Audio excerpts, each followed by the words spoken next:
Abakkiriza okuva mu bulabirizi obw'enjawulo okwetooloola eggwanga babukeereza nkokola okwetaba mu misinde mu bunnabyalo egy'okusonda ensimbi ez'okumaliriza okuzimba ekizimbe ky'abakyala abafumbo mu kkanisa ya Uganda ekya Mothers Union. Omukolo gubadde ku kisaawe ky'essomero lya Mengeses mu Kampala nga Ssaabalabirizi Dr. Samuel Stephen Kazimba Mugalo yakulembeddemu okwosaako akulira amakomera mu ggwanga Dr. Johnson Byabasayija era ng'ono yabadde omugenyi omukolo President wa Mothers Union Grace Murengezi, abasirikale b'amakomera bannaddiini n'abalala bangi babaddeyo. Ssaabalabirizi ne Dr. Byabasayija abasimbudde abadduse ku ssaawa emu era bakuŋŋaanidde mu kifo kino oluvannyuma lw'emisinde.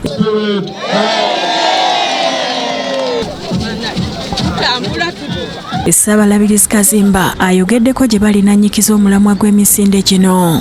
Kubanga omulamwa gw'omwaka guno guli okukoppa Katonda nga tukola ebirungi. Kakati n'okudduka kuno kudduka lwa bulungi, si kudduka lwa tiyagasi, si kudduka lwa bunyoolagano. Asabye abaweereza mu kkanisa ya Uganda okwetanira pulojekiti ezitali zimu ezivaamu ensimbi zisobole okuyimirizaawo obuweereza mu kifo ky'okutunuulira akabbo buli kiseera.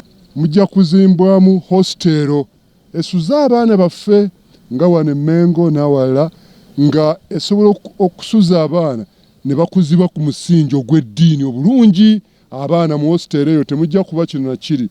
N'olwekyo kye kigendero ate buveemu n'akasente akanaayamba abakyala ne famire okutwala emirimu gyabwe mu maaso. Ye Dr. Byabasayija ategeezezza nti ekyokubeera omusirikale tekirobera muntu kuweereza Katonda era nti akikola n'essanyu ne yeeyama obukadde bw'ensimbi 10 ng'omuntu n'obukadde obulala 20 okuva mu kitongole ky'ebyamakomera. Era Katonda muweereza nnyo, mumanyi ndi lay canon wa Church of Uganda kugamba awo webikwataganira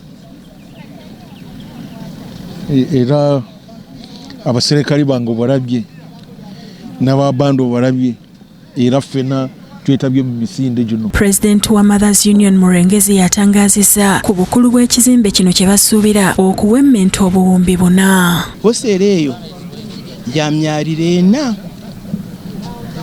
Kakati ya myaliro 4 ate tusuubira kumalawo ssente biliyoni 4 ze baatubalidde.